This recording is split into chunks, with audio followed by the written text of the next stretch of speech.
ভারতকে নোংরা জায়গা হিসেবে অভিহিত করে সমালোচনার মুখে পড়েছেন যুক্তরাষ্ট্রের প্রেসিডেন্ট ডোনাল্ড ট্রাম্প। এরই মধ্যে তার এই মন্তব্য কঠোর প্রতিক্রিয়া জানিয়েছে নয়াদিল্লি। দেশটি বলছে, ভারত ও যুক্তরাষ্ট্রের যে সম্পর্ক, এর সঙ্গে এই ধরনের মন্তব্য যায় না। গত বুধবার রাত ট্রাম্প সামাজিক যোগাযোগ মাধ্যম এক পোস্টে ভারত ও চীনকে উদ্দেশ্য করে লেখেন, একজন শিশু এখানে তাৎক্ষণিকভাবে নাগরিক হয়ে যায়। এরপর তারা চীন ও ভারত সহ অন্যান্য নোংরা জায়গা থেকে পুরো পরিবার কিনে নিয়ে আসে। ট্রাম্পের এমন বর্ণবৈষম্যমূলক বক্তব্যের জবাবে ভারতের পররাষ্ট্র মন্ত্রণালয়ের মুখপাত্র রণধীর জয়সওয়াল বলেছেন, এগুলো স্পষ্টতই তথ্যহীন, অনুপযুক্ত এবং কুরুচিপূর্ণ।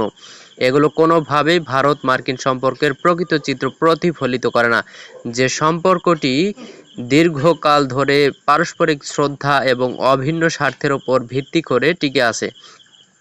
গত বছরের মে মাসে ভারত ও পাকিস্তানের মধ্যে 4 দিনের যুদ্ধ হয়। ওই যুদ্ধে ট্রাম্পের মধ্যস্থতায় শেষ হয়, তবে ভারত সরাসরি তার অবদানকে স্বীকৃতি দেয়নি। এরপর থেকেই ভারতীয় প্রধানমন্ত্রী নরেন্দ্র মোদীর সঙ্গে ট্রাম্পের সম্পর্ক খারাপ হতে থাকে। অপরদিকে পাকিস্তানের প্রধানমন্ত্রী শেহবাজ শরীফ ও সেনা প্রধান ফিল্ড মার্শাল অসীম মুনিরের সঙ্গে তার সম্পর্ক বেশ ভালো হয়। তিনি অসীম মুনিরকে ব্যক্তিগতভাবে সফরের আমন্ত্রণ জানান। সূত্র এএফপি।